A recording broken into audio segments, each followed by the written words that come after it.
Barrie? It's good to have this little chat about our conversations of faith and knowing what we are. Our denomination, of course, has a set of beliefs and doctrines, as we call them, the Salvation Army.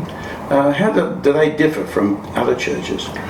In some ways they do, in many ways, in most ways they don't. The Salvation Army is very much an orthodox denomination. Mm-hmm. However, there are some distinctives. The Army's mission statement says that the Salvation Army is an evangelical branch of the Christian Church. Mm-hmm. The word evangelical defines the movement.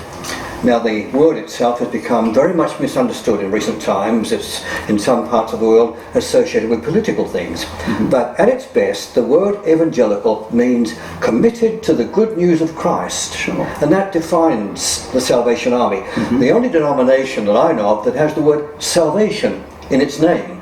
And the name says it all. That's why the Salvation Army exists. And so those 11 doctrines really express that position, being the evangelical branch of the Christian Church. Mm-hmm. And they actually arise out of the great evangelical revival of the 18th century, which shaped the thinking of William and Catherine Booth and their colleagues.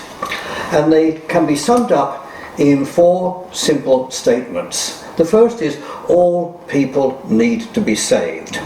Now, at that point, we agree with virtually all other branches of the Christian Church. I don't know of too many other Christians who would not agree with that statement. All people need to be saved. The second statement, however, gets us into some controversy with some Christians, because we say not only do all people need to be saved, we believe all people can be saved.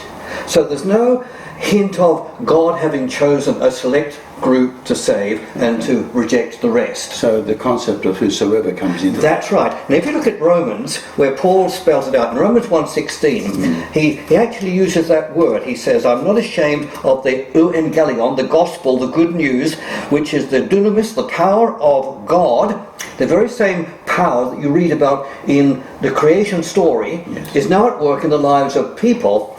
And these people are recipients of his salvation, and he says it's for all. That's the word there in the Greek. Ante means for everybody. For everybody. And then it says for everybody who, and the word believing in the Greek is in the present tense, for everybody who keeps on believing. And that also says something about our doctrine, which says that we believe that a continued state of salvation depends upon continued obedient faith in Christ. And so you find this in the Bible all the way through the Gospel of John. Virtually whenever John speaks about believing, it's in the present tense.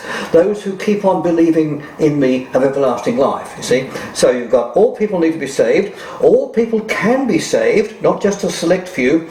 All people who are saved can know they are saved by the assurance of salvation. And finally, all who are saved can go on to live a holy life. Those are the 4 major tenets of the Salvation Army. Are there any other differences in our major belief system? Well, not really, because many Christians, as you know, would subscribe to those same points. We do, however, make these doctrines integral to what we're doing in our mission. So, for example, we are very much committed to the whosoever will gospel, and we do everything in our power to make sure that everybody gets to hear about Jesus. The final one about holy living is very important.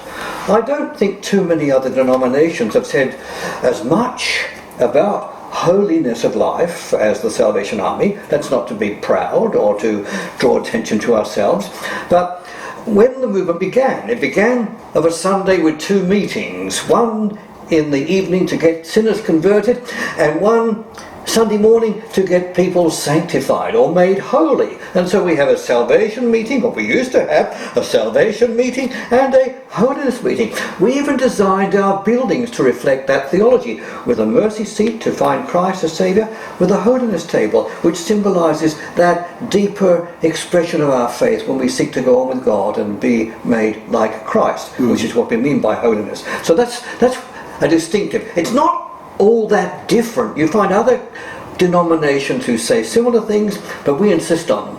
Okay. What if people reject some of these doctrines or these basic tenets, does it make any difference? What it can do, for example, if you don't accept the whosoever will gospel, it can and does for many lead to a position where you no longer engage in evangelism. Let me tell you about a colleague of mine of many years ago. He's actually a pastor. I think he might have gone to glory by now. But here in Sydney, he was the pastor of a quite well-known church. I won't tell you which denomination. He came from another country. He came from the United Kingdom. When he lived there, he was a fiery open-air evangelist. He loved to get out on the streets of his city and tell people about Jesus. After he settled into his pastorate here in Sydney, he adopted a different position. He decided that salvation was only for God's chosen few. And so he would no longer engage in that kind of evangelism, because he said, no, if God is electing people, he will draw them to hear the gospel preached. I do not have to go out to preach the gospel to them. Now, there aren't that many people like that, but there are enough to slow down the work of the gospel so that people don't hear about Jesus. And that's why we take a different position.